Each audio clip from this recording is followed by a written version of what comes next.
Hello mga bata! Narito tayo ngayon sa Kids Lab!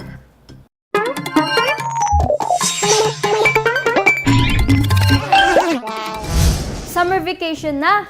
Sigurado, marami sa atin ang excited sa maraming activities na nakahanda para sa atin. O mas gusto nyo ang matulog lang sa bahay at kumain? Ano pa man ang gusto nating gawin, it is still important to stay healthy and safe during the summer months. Ano-ano ba ang mga dapat nating gawin? Matulog ng tama at sapat. Hindi dahil bakasyon ay magpupuyat na tayo at gigising ng tanghali. Mahalaga pa rin na tama at sapat ang oras ng ating pagtulog. Maaari kasing manghina ang ating immune system na magiging dahilan ng ating pagkakasakit. Kumain ng prutas at gulay na tama sa panahon. Meron tayong seasonal fruits tuwing summer na magbibigay sa atin ng sapat na sustansya na kailangan natin sa tag-araw, tulad ng melon at pakwan. Iwasan ang pagkain ng junk food at soft drinks. Laging maghugas ng kamay. Maghugas ng kamay bago at pagkatapos kumain.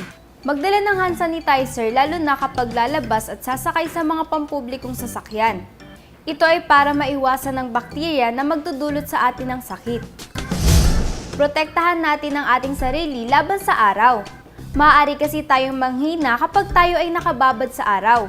Maaari ding makaapekto sa ating balat kung hindi tayo iiwas sa sobrang sikat ng araw.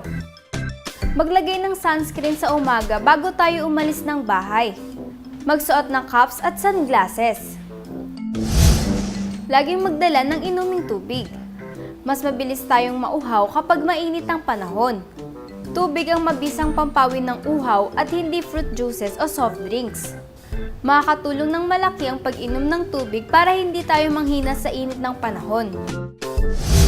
Marami tayong gustong gawin this summer pero huwag kakalimutan ng ating kalusugan dahil kung tayo ay may sakit, hindi natin ma-enjoy ang ating bakasyon. Gawin natin itong makabuluhan na may maayos na kalusugan. Hanggang dito mga bata, samahan niyo ulit ako sa susunod. Dito lang sa Kids Lab, ang laboratorio para sa mga batang Kristiyano!